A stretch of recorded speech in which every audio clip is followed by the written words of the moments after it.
Welcome to General Science Online Class with Rupam Das. আজি আমি দশমমান শ্ৰেণীৰ তৃতীয় অধ্যায় ধাতু আৰু অধাতু এই অধ্যায়টো আৰম্ভ কৰিম আৰু ইয়াৰ লগত জড়িত সম্ভাৱ্য প্ৰশ্নবোৰ তোমালোকক যোগান ধৰিম। তোমালোকে ভিডিঅ'টো শেষলৈ চাই থাকিবা। মৰমৰ ছাত্ৰ-ছাত্ৰীসকল, আজি আমি ধাতু আৰু অধাতু এইটো আৰম্ভ কৰিম। ধাতু আৰু অধাতুনো কি? তোমালোকৰ কিছু ইয়াৰ বিষয়ে আভাস পাইছা নৱমমান শ্ৰেণীত। ধাতু আৰু অধাতু কিয় মানে পৃথক হ'ল? মানে ইহঁতৰ কিছুমান নিজা নিজা বৈশিষ্ট্য থাকে। ইয়াৰ ভৌতিকভাৱেও ইহঁতৰ পৃথক আৰু ৰাসায়নিকভাৱে ইহঁতৰ পৃথক। আনকি ভৌতিকভাৱে পৃথক মানে কি ইহঁতৰ কিছুমান বিশেষ গুণ থাকে। যেনে তোমাৰ ধাতু এটা তোমাৰ ষ্টেম্প পেপাৰ এখনে মোহাৰিলে ই জিলিকি উঠে। ইয়াক ধাতৱ দ্যুতি বুলি কোৱা হয়। মানে কি ধাতু এটা নিজা চিকমিকনি আছে আৰু কিন্তু তেনেকুৱাকে অধাতুবোৰৰ তেনেকুৱা ধাতৱ দ্যুতি নাথাকে। মানে তোমালোকে যদি ধাতু এটা মোহাৰি দিয়া ই জিলিকি নুঠে। কিন্তু দুই এটা এক্সেপশ্যন আছে, সেইবোৰো পিছত আলোচনা কৰিম। এতিয়া কাৰ্যকলাপ 1.3.1ত কি দিয়া আছে আমি চাম। ইয়াত দিয়া আছে আইৰণ, কপাৰ, এলুমিনিয়াম, মেগনেছিয়ামৰ টুকুৰা লোৱা কেইটামান ল'ব দিছে। প্ৰতিটো ধাতুৰ বাহ্যিক চেহেৰা মন কৰা। প্ৰতি টুকুৰা ধাতুৰ ওপৰত পৃষ্ঠ বলীয়া কাগজেৰে মোহাৰি পৰিষ্কাৰ কৰা আৰু সিহঁতৰ চেহেৰা পুনৰ মন কৰা। ইয়াত কৈছে কি আইৰণ, কপাৰ, এলুমিনিয়াম আৰু মেগনেছিয়াম এই চাৰিটা ধাতু তোমালোকক ল'ব দিছে। লৈ এতিয়া ইয়াক ষ্টেণ্ড পেপাৰেদি মোহাৰি দিব দিছে আৰু তাৰ মোহৰাৰ পিছত লক্ষ্য কৰি গৈছে কি হয়। এতিয়া মোহৰাৰ পিছত কি হ'ব, এই মেগনেছিয়াম, আইৰণ, কপাৰ, এলুমিনিয়াম এই চাৰিবিধ ধাতু মোহৰাৰ পিছত জ্বলি উঠিব। এইটো এটা ধাতুৰ বিশিষ্ট গুণ। ইয়াক ধাতু দ্যুতি বোলে, ইংলিছত মেটেলিক লাষ্টাৰ বুলি কোৱা হয়। এইটোৱে তোমাৰ কাৰ্যকলাপ 3.1। এতিয়া আমি কাৰ্যকলাপ 1.3.2লৈ যাম। ইয়াত কি দিয়া আছে আইৰণ, কপাৰ, এলুমিনিয়াম আৰু মেগনেছিয়ামৰ টুকুৰা কেইটামান লোৱা। ধাতুৰ টুকুৰাবোৰ চোকা কটাৰী এখনে কাটিবলৈ চেষ্টা কৰা আৰু তোমাৰ পৰ্যবেক্ষণবোৰ লিপিবদ্ধ কৰা। চেপেনা এযোৰেৰে ছডিয়াম ধাতুৰ টুকুৰা এটা উঠাই লোৱা আৰু ফিল্টাৰ কাগজৰ মাজত সুমুৱাই লোৱা। সাৱধান, ছডিয়াম ধাতু সতৰ্কতাৰ ব্যৱহাৰ কৰিবা আৰু হাতেৰে নুচুবা। ইয়াক এতিয়া নিৰীক্ষণ কাঁচ এখনত লৈ কাটিব পাৰিলেনে? ইয়াত কি দিয়া আছে তোমাৰ চাৰিটা ধাতু ল'ব দিছে। এতিয়া কি দিছে আইৰণ, কপাৰ, এলুমিনিয়াম আৰু মেগনেছিয়াম। আইৰণ, কপাৰ আৰু এলুমিনিয়াম, মেগনেছিয়াম ল'ব দিছে। তাৰপিছত কি কৈছে আৰু ছডিয়ামো ল'ব দিছে। ছডিয়ামটো তোমালোকক এখন পেপাৰৰ মাজত ল'ব দিছে। কাৰণ কিয় ছডিয়াম টুকুৰাটো যদি তোমালোকে ওপেন এয়াৰত ৰাখা তেতিয়া মানে কি মুক্ত অৱস্থাত থকা ই বায়ুৰ লগত মানে বিক্ৰিয়া কৰি জ্বলি উঠে। এইবিলাক তোমালোকে পিছলৈ পাবা। সেইকাৰণে ইয়াক পেপাৰৰ মাজত ল'ব দিছে আৰু কৈছে কি তোমালোকক এখন প্লেটত লৈ তাক কাটিব, এই ধাতু চাৰি টুকুৰাক মানে কাটিব দিছে। কাটিব দিলে কি হয় চাব দিছে। এতিয়া কি যেতিয়া তোমালোকে এই ধাতু চাৰি টুকুৰা কাটিব চেষ্টা কৰিবা তেতিয়া তোমালোকে এই ধাতু টুকুৰাবোৰ ভালদৰে কাটিব নোৱাৰিবা, কাৰণ ইহঁত কঠিন হয়। এইটো এটা ধাতুৰ গুণ। কিন্তু ছডিয়াম টুকুৰাটো কাটিব পাৰিবা। মেগনেছিয়াম, আইৰণ, কপাৰ আদিৰ তুলনাত ছডিয়াম টুকুৰাটো সিমান কঠিন নহয়, তো ইয়াক কাটিব পাৰিবা। এইটোৱে তোমাৰ কাৰ্যকলাপ 3.2ৰ পৰ্যবেক্ষণ। এতিয়া আমি কাৰ্যকলাপ 3.3 এইটো আলোচনা কৰিম। ইয়াত দিয়া আছে কি তোমালোকক চাৰিটা ধাতুৰ টুকুৰা ল'ব দিয়া আছে, জিংক, লেড, কপাৰ আৰু আইৰণ। আৰু ইয়াক হাতুৰিৰে কোবাব দিছে আৰু কোবোৱাৰ পিছত চাব দিছে কিনো হয়। এতিয়া আমি হাতুৰিৰে কোবোৱাৰ পিছত আমি দেখিবলৈ পাম যে ইহঁত চেপেটা হ'ব। ইহঁত মানে কি হাতুৰিৰে কোবোৱাৰ ফলত ই ছিঙি নাযায়, থুনুকা নহয়। যেনেকৈ কিছুমান পদাৰ্থ ধৰা কোবাই দিলে ছিঙি যায়, সেইটো ছিঙি নাযায়, চেপেটা হ'ব। আৰু বহু টাইম মানে কি পিতা বুলি কয় যে পিতা বুলি কয়, কোবোৱাৰ পিছতহে এইটো ছিঙি যাব। মানে এইটো এটা ধাতুৰ গুণ। ইয়াক ঘাত সংযোজিত গুণ বোলে। মানে কি ধাতুবোৰে মানে কি সহজে ছিঙি নাযায়, ই চেপেটা কৰিব পাৰি এই গুণটোক ঘাত খহনীয়তা গুণ বোলে। এতিয়া আমি কাৰ্যকলাপ 3.4টো আলোচনা কৰিম। 3.4ত কি দিয়া আছে তোমালোকে দেখিছা, এই সোণৰ চেইন বনায়, ৰূপৰ চেইন বনায়। এইটো এটা কি ধাতুৰ গুণ, যাৰ কাৰণে ধাতু এটাক টানিব পৰা যায়। বা কপাৰৰ তাঁৰ থাকে যি, যাৰ ফলত আমি লাইট আদি জ্বলাব পাৰোঁ। কপাৰটো এটা ধাতু, এইটো এটা ধাতুৰ গুণ। মানে কি তোমালোকে চাবা যে ধাতুবোৰক এটা গুণ থাকে, সেইটোক নমনীয়তা গুণ বুলি কোৱা হয়। যাৰ এই গুণটোৰ এটা বৈশিষ্ট্য হ'ল যে মানে ধাতুবোৰ টানি লম্বা কৰিব পাৰি, সেইটো এটা ধাতুৰ গুণ। আৰু যাৰ জৰিয়তে ইয়াক বিভিন্ন কামত প্ৰয়োগ কৰিব পাৰি। এই গুণটোক ধাতুৰ নমনীয়তা গুণ বুলি কোৱা হয়। এতিয়া আমি কাৰ্যকলাপ 3.5 আৰম্ভ কৰিম। এতিয়া কাৰ্যকলাপ 3.5টো এটা ছবি দিয়া আছে, মই ছবিৰ সহায়ত তোমালোকক বুজাম। তোমালোকে চাবা, বৰ্ডত মই আঁকিছোঁ, ইয়াত চাবা। ইয়াত দিয়া আছে কি এডাল তাঁৰ ল'ব দিছে, তাঁৰডাল ষ্টেণ্ডত বান্ধি ল'ব দিছে। তাৰপিছত তাঁৰডাল এটা ধাতুৰ তাঁৰ হ'ব, যিকোনো ধৰি দিয়া নাই। তাৰপিছত এতিয়া ইয়াত এইখিনি দেখিছে মম লগাই দিব দিছে, আৰু মমৰ ওপৰেদি পিন এটা লগাব দিছে। আৰু তোমাৰ তাঁৰডালক বাৰ্ণাৰৰ সহায়ত গৰম কৰিব দিছে। এতিয়া চাবা, যেতিয়া আমি তাঁৰডাল গৰম কৰিম, তাঁৰডাল এটা ঠাইত গৰম কৰিম, এতিয়া তাঁৰডালৰ আনটো মূৰত থকা মমখিনি এটা সময়ত গলি যাব। এইটো গলি যাব। এইটো গলাৰ কাৰণটো হৈছে তাঁৰডালৰ পৰিবাহিতাৰ গুণ। মানে কি তাপটো তাঁৰডালৰ মাজেৰে পৰিবহন হোৱাৰ কাৰণেহে এই মমখিনি গলি যাব। এইটো এটা ধাতুৰ গুণ। মানে কি ধাতু সুপৰিবাহী হোৱাৰ কাৰণেহে তাপটো এটা মূৰৰ পৰা আনটো মূৰলৈ যাব পাৰিছে। তোমালোকে চাবা, এই বাৰ্ণাৰৰ সহায়ত গৰম কৰিছোঁ আমি মাজৰ অংশখিনি, কিন্তু মম আছে একদম ইটো মূৰত, আৰু তাৰ তলত পিনটো আছে। এতিয়া আমি মাজত গৰম দিয়াৰ কাৰণে, মানে তাপ দিয়াৰ কাৰণে সিপিনে তোমাৰ মূৰত থকা মমখিনি গলি গৈছে। এইটো হ'ব পাৰিছে কাৰণ এই যিডাল আমাৰ ধাতুৰ তাঁৰ লৈছোঁ, সেইডাল সুপৰিবাহী হোৱাৰ কাৰণে তাপটো এটা মূৰৰ পৰা আনটো মূৰলৈ ট্ৰেন্সফাৰ হৈছে, যাৰ ফলত মমখিনি গলি গৈছে। এতিয়া আমি কাৰ্যকলাপ 3.6টো আৰম্ভ কৰিম। ইয়াত কি দিয়া আছে চাবা। ইয়াত এটা বেটাৰী লোৱা আছে, বেটাৰীটোৰ লগত বাল্ব এটা কানেক্ট কৰা আছে, তাৰপিছত এটা চাবি কানেক্ট কৰা আছে, তাৰপিছত দুটা ক্লিপ ৰখা হৈছে। ক্লিপ দুটাৰ মাজত এটা ধাতু ৰখা হৈছে, যিটো আমি পৰীক্ষা কৰিবলৈ ধাতুটো ৰখা হৈছে। ইয়াৰ মেইন উদ্দেশ্যটো কি হৈছে, আমি ধাতুৰ যি পৰিবাহিতা গুণ আছে সেইটো আমি প্ৰতিষ্ঠা কৰিম। কেনেকে? যেতিয়া আমি চাবিটো দিম তেতিয়া বাল্বটো জ্বলি উঠিব। আচ্ছা, তোমালোকে চাবা, ইয়াততো ধাতু এটা ৰখা আছে, কিন্তু বাল্বটো জ্বলি উঠে। কাৰণ কি? মানে কি, এতিয়া আমি ক্লিপটো দিম, বেটাৰীৰ পৰা কাৰেণ্টটো ধাতুৰ মাজেৰে পাছ হ'ব, সেইকাৰণেহে বাল্বটো জ্বলি উঠিব। ইয়াৰ অৰ্থ হ'ল এইয়ে যে মানে ধাতুটো সুপৰিবাহী। ইয়াৰ মানে ধাতুবিলাকৰ কাৰেণ্ট কেৰি কৰিব পৰা গুণটো থাকে। আৰু ধাতুৰ আন এটা গুণ আছে, তাক নিনাদী গুণ বুলি কোৱা হয়।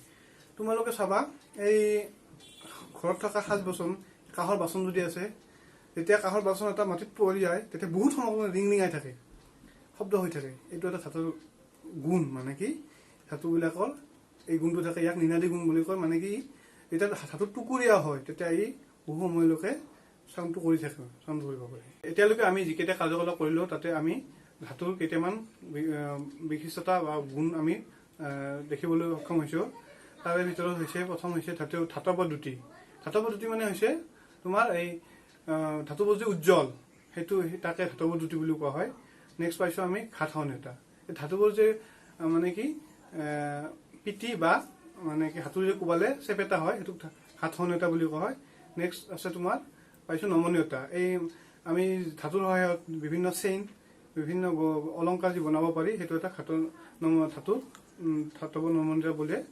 নেক্সট পাইছোঁ আমি কি পৰিবাহিতা। ধাতুৱে বিদ্যুতৰ লগতে তাপো পৰিবহন কৰিব পাৰে। আৰু এটা গুণ আছে, শেষত পাইছোঁ আমি নিনাদী গুণ। এই ধাতুৱে শব্দ বহু টাইম ধৰি ৰাখিব পাৰে, ধাতুত টুকুৰালে শব্দ হয়। এতিয়া আমি অধাতুৰ বিষয়ে জানিম। অধাতুনো কি?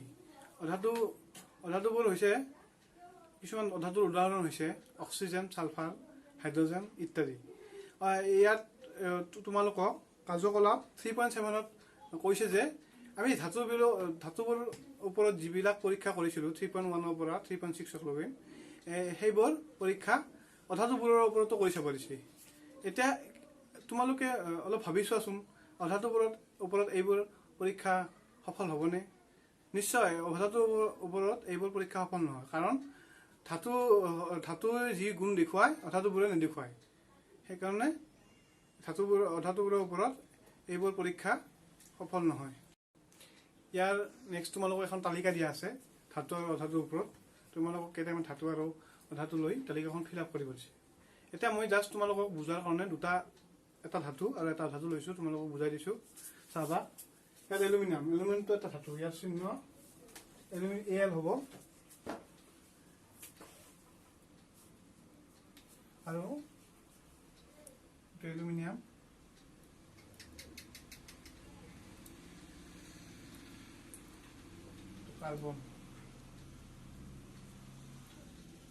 কাৰ্বনৰ চিহ্নটো হ'ব C। পৃষ্ঠৰ প্ৰকাৰ এলুমিনিয়ামটো বগা প্ৰকাৰৰ পৃষ্ঠ, বগা আকাৰৰ হ'ব। কাঠিন্য কি হ'ব? টান। নেক্সট বগা প্ৰকাৰৰ হ'ব, কাঠিন্য হ'ব টান। ঘাত সহনীয়তা আছে, নমনীয়তাও আছে, যেহেতু ই ধাতু হয়। তাপ আৰু বিদ্যুতৰ পৰিবাহী, সুপৰিবাহী আৰু নিৰ্ণয় ধৰ্ম আছে, থাকিব। ইয়াত কাৰ্বনৰ ক্ষেত্ৰত কাৰ্বনৰ পৃষ্ঠ প্ৰকাৰ কলা আকাৰৰ হয়। কাঠিন্য ঠুনুকা, ইয়াক যদি আঘাত কৰা যায় ই ভাঙি যায়, আৰু ঘাত সহনীয়তা নাই। নমনীয়তা নাথাকিব, যেহেতু ই অধাতু আৰু ই সুপৰিবাহী। কিন্তু কাৰ্বনৰ ক্ষেত্ৰত এটা এক্সেপশ্যন হয় কি, কাৰ্বনৰ কিছুমান বহুৰূপ আছে, যেনে গ্ৰেফাইট, তোমাৰ হীৰা ডায়মণ্ড, কিন্তু গ্ৰেফাইটে নেকি বিদ্যুৎ পৰিবাহী কৰিব পাৰে। কিন্তু এনেও চিংগুল আকাৰত থাকিলে বা সেই কাৰ্বন ফৰ্মত থাকিলে কাৰ্বনে বিদ্যুৎ পৰিবাহিতা কৰিব নোৱাৰে। আৰু নিৰ্ণয় ধৰ্ম নাথাকে, কাৰণ কাৰ্বনৰ এটা উৎকৃষ্ট উদাহৰণ হ'ল কয়লা। কয়লা এটা যদি তুমি আঘাত কৰা কোনো শব্দ নোপোৱা। এইখনো মই দুটা উদাহৰণ দিলোঁ তোমালোকে আৰু পিছত কিছুমান মৌল ভৰাই এই চাৰ্টখন ফিল আপ কৰিবা। আমি ধাতু আৰু অধাতুৰ বহুতো গুণ পঢ়িলোঁ, আৰু তাত কিছুমান গুণ মানে ধৰা এই ঘাত সহনীয়তা, তাৰপিছত তোমাৰ নিৰ্ণালী গুণ, এনে ইত্যাদি গুণ পালোঁ ধাতুৰ। আৰু যিবোৰ গুণ অধাতুৰ নাথাকে, কিন্তু কিছুমান ক্ষেত্ৰত কি হয়, ইয়াৰ ব্যতিক্ৰম দেখা যায়। এই ধৰা ধাতুবোৰ বেছিভাগ ক্ষেত্ৰত কঠিনেই হয়, আৰু কিন্তু পাৰাটো ধাতু বুলিও কোৱা হয়, কিন্তু পাৰাটো জুলীয়া অৱস্থাত পোৱা যায়। ইয়াত দিয়া আছে তোমাৰ পাৰাৰ বাহিৰে সকলোবোৰ ধাতুৰ উষ্ণতাত গোটা আৰু কঠিন। মানে কি পাৰাটো ধাতু, কিন্তু সি মানে কি জুলীয়া অৱস্থাত পোৱা যায়। কাৰ্যকলাপ 3.5ত দেখিলা যে ধাতুৰ গলনাংক বেছি, কিন্তু গেলিয়াম আৰু ছডিয়াম ধাতুৰ গলনাংক নিচেই কম। ইয়াত কি কৈছে কি, তোমাৰ ধাতুৰ গলনাংক বেছি, মানে কঠিন হোৱাৰ কাৰণে ইয়াত গলাত বহুত টাইম লাগে, অৰ্থাৎ গলনাংক বেছি। কিন্তু ছডিয়াম আৰু ইয়াত কৈছে কি তোমাৰ গেলিয়ামৰ গলনাংক বহুত কম বুলি কৈছে, কম উষ্ণতাতে গলি যায়। আয়ডিন অধাতু যদিও ধাতৱ দ্যুতি সম্পন্ন। আচ্ছা, আমি ধাতৱ দ্যুতি পাইছোঁ। ধাতৱ দ্যুতিবিলাক কি আছিল? ধাতুৰ চিকমিকনি থকা গুণটোকে ধাতৱ দ্যুতি বোলে। কিন্তু অধাতু আয়ডিনটো নিজা চিকমিকনি আছে, সেইকাৰণে কৈছে ইয়াত আয়ডিন অধাতু যদিও ধাতৱ দ্যুতি সম্পন্ন। ইয়াৰ আৰু কৈছে কি, সেইদৰে কাৰ্বন এটা অধাতু, পিছে ই বেলেগ বেলেগ অৱস্থাত থাকিব পাৰে। ইয়াৰ প্ৰতিটো অৱস্থাক বহুৰূপ বোলা হয়। হীৰা কাৰ্বনৰ বহুৰূপ, ই প্ৰকৃতিৰ সকলোতকৈ টান পদাৰ্থ, আৰু ইয়াৰ গলনাংক উতলাংক অতি বেছি উচ্চ। কাৰ্বনৰ আন এটি বহুৰূপ গ্ৰেফাইট, ই আকৌ বিদ্যুতৰ পৰিবাহী। আচ্ছা, ইয়াত কৈছে কি, আমি পাই আহিছোঁ এটা গুণ ধাতুৰ, কি ধাতুৰ বিদ্যুৎ মানে কি কেৰি কৰিব পাৰে, অৰ্থাৎ প্ৰভাৱ কৰিব পাৰে। কিন্তু অৰ্ধ ধাতুবিলাকে নোৱাৰে। কিন্তু ইয়াত কৈছে কি কাৰ্বনৰ বহুৰূপ হীৰা আৰু গ্ৰেফাইট। গ্ৰেফাইটে তোমাৰ কি বিদ্যুৎ পৰিবহন কৰিব পাৰে, আনহাতে হীৰাৰ গলনাংক যথেষ্ট বেছি। ই আৰু কঠিন পদাৰ্থ, গলনাংক বেছি, ইয়াৰ উত্তৰাংক বেছি। হীৰা পৃথিৱীৰ সকলোতকৈ টান পদাৰ্থ বুলি কোৱা হয়। হীৰাৰ গলনাংক আৰু উত্তৰাংক বহুত বেছি। আৰু তোমালোকৰ মনত এটা প্ৰশ্ন হ'ব পাৰে, বহুৰূপ নেকি? মই এতিয়া অলপ আগতে কৈছো যে কাৰ্বনৰ বহুৰূপ। আচ্ছা, তোমালোকক মই এটা কথা কওঁ। এতিয়া আমি ধৰা আজিকালিতো তোমালোকৰ চেলফিৰ যুগ, তোমালোকে ফটো উঠিলে প্ৰত্যেকটো পজ বেলেগ বেলেগ হয়, কিন্তু তোমালোক অৰিজিনেল মানুহটো এটাই। তেনেকুৱা কাৰ্বনটো এটাই, তাৰ মানে কি বহুৰূপ মানে কি সেইবিলাক বেলেগ বেলেগ, তাৰ মানে ষ্ট্ৰাকচাৰটো বেলেগ বেলেগ হোৱাৰ কাৰণে ই গ্ৰেফাইট হয়। কোনোবাটোত মানে কি তোমাৰ ষ্ট্ৰাকচাৰৰ কথা আহিব, ক'ৰবাত পৰমাণুৰ সংখ্যাৰ কথা আহিব, তাৰ ফলত মানে কি বস্তুটো বেলেগ বেলেগ হয়। হীৰাত ষ্ট্ৰাকচাৰটো বেলেগ হয়, গ্ৰেফাইটত বেলেগ হয়, যাৰ ফলত গ্ৰেফাইটে বিদ্যুৎ পৰিবহন কৰিব পাৰে। ইয়াৰ নেক্সট আছে তোমাৰ ক্ষাৰ ধাতু, যেনে লিথিয়াম, ছডিয়াম, পটাছিয়াম আদি ইমান কোমল বা ইহঁতক কটাৰীৰে কাটিব পাৰি। ইয়াৰ ঘনত্ব কম আৰু গলনাংক কম। আচ্ছা, ধাতুবিলাক প্ৰথমতে আমি পাই আহিছো, ধাতুবিলাক টান। কিন্তু ক্ষাৰ ধাতু কিছুমান যেনে পটাছিয়াম, ছডিয়াম, লিথিয়াম এইবিলাকক আৰু কটাৰী কাটিব পাৰি। মানে কি কঠিন নহয়, কিন্তু মানে কি থুনুকাও নহয়, তাৰ মাজত এটা অৱস্থা থাকে, ঠিক জেলেটিয়া টাইপৰ। তাক আমি ধৰা কিছুমান বস্তু আছে এনেকুৱা মানে অলপ মানে কি তাত পানীযুক্ত হৈ থাকে, তাক আমি কটাৰীৰে কাটিব পাৰোঁ। এইবিলাক হ'ল মানে এক্সেপশ্যন, মানে কি তোমাৰ ব্যতিক্ৰম, অসমীয়াত ব্যতিক্ৰম বুলি কয়। এতিয়া আমি কাৰ্যকলাপ 3.8টো চাম। তাত দিয়া আছে কি আমি প্ৰথম চেপ্টাৰটো ৰাসায়নিক বিক্ৰিয়া আৰু সমীকৰণ তাত পাইছিলোৱেই। তে মেগনেছিয়ামৰ ফিটা এটুকুৰা জ্বলালে কি হয়, বগা গুৰি পোৱা যায়, তাক মেগনেছিয়াম অক্সাইড বুলি কোৱা হয়। ইয়াতে সেইটো কৰিব দিছে, পৰীক্ষা কৰি তোমালোকক চাব দিছে ই দ্ৰৱটো ক্ষাৰকীয় নে আম্লিক। নেক্সট দিছে কি ছালফাৰৰ দহন কৰিব দিছে, মানে ছালফাৰ পুৰিব দিছে। তাৰপিছত চাব দিছে দ্ৰৱটো আম্লিক নে ক্ষাৰকীয়। এতিয়া যিটো আমি মেগনেছিয়াম অক্সাইডৰ মেগনেছিয়াম জ্বলাই যিটো আমি মানে বগাৰ গুৰি পাম, মেগনেছিয়াম অক্সাইড সেইটো হ'ব তোমাৰ ক্ষাৰকীয়। আৰু যিটো ছালফাৰৰ দহন কৰি আমি ছালফাৰৰ গুৰি পাম, সেইটো হ'ব মানে কি আম্লিক। কাৰণ ই যেতিয়া পানীৰ লগত ৰিয়েকশ্যন কৰিব, তেতিয়া ছালফিউৰিক এচিড প্ৰডিউচ কৰিব। তো সেইকাৰণে এইটো আম্লিক হ'ব। আৰু তাত মেগনেছিয়াম অক্সাইডৰ যিটো আমি দ্ৰৱ পাম, তাত অক্সিজেন থকাৰ কাৰণে ই ক্ষাৰকীয় গুণ দেখুৱাব। মৰমৰ ছাত্ৰ ছাত্ৰীসকল, এতিয়া আমি ভিডিঅ'টোৰ শেষ অংশত উপনীত হৈছোঁ। এতিয়া আমি তোমালোকক এনদীকৰণ কি সেইটো বুজাম। এনদীকৰণ কি? এনদীকৰণ হৈছে ধাতু এটাৰ ওপৰত এলুমিনিয়াম অক্সাইডৰ প্ৰলেপ দিয়া, যাৰ জৰিয়তে ধাতুৰ ক্ষয় হোৱাটো ৰোধ কৰা হয়। এইটো কেনেদৰে কৰা হয়? এইটো লঘু ছালফিউৰিক এচিডৰ বিদ্যুৎ বিশ্লেষণ ঘটাই কৰোৱা হয়, য'ত এলুমিনিয়ামৰ ধাতু এডালক এনড হিচাপে ব্যৱহাৰ কৰা হয়। যেতিয়া লঘু ছালফিউৰিক এচিডত বিদ্যুৎ বিশ্লেষণ কৰা হয়, তেতিয়া অক্সিজেনখিনি গৈ এনডত জমা হয় আৰু এলুমিনিয়াম ধাতুটো প্ৰলেপিত হয়, মানে কি তাত লাগি ধৰে বা প্ৰলেপ হ'বলৈ আৰম্ভ কৰে। এনেদৰে এনদীকৰণ কৰা হয়। আৰু মানে এলুমিনিয়াম অক্সাইডৰ ধাতুটো যিমানে গাঢ় হ'ব, এনদীকৰণটো সিমানে ফলপ্ৰসূ হ'ব আৰু ক্ষয় ভৱন বেছি দিনলৈ মানে কি বস্তুটো বহুত দিনলৈকে ক্ষয় নোহোৱাকৈ থাকিব ধাতুটো। আৰু ইয়াৰ অক্সিজেন প্ৰদানটো বিভিন্ন ৰং কৰি এনদীকৰণটো বেছি উজ্জ্বল কৰি তুলিব পৰা যায় আৰু বিভিন্ন পাত্ৰত ইয়াৰ ৰং কৰিব পৰা যায়। আচ্ছা, এতিয়া মৰমৰ ছাত্ৰ ছাত্ৰীসকল, এই ভিডিঅ'টো আজিৰ ভিডিঅ'টো ইমানতে শেষ হ'ল। যদি তোমালোকে ভিডিঅ'টো চাই ভাল পাইছা, তেতিয়া লাইক আৰু শ্বেয়াৰ কৰিবা। ধন্যবাদ।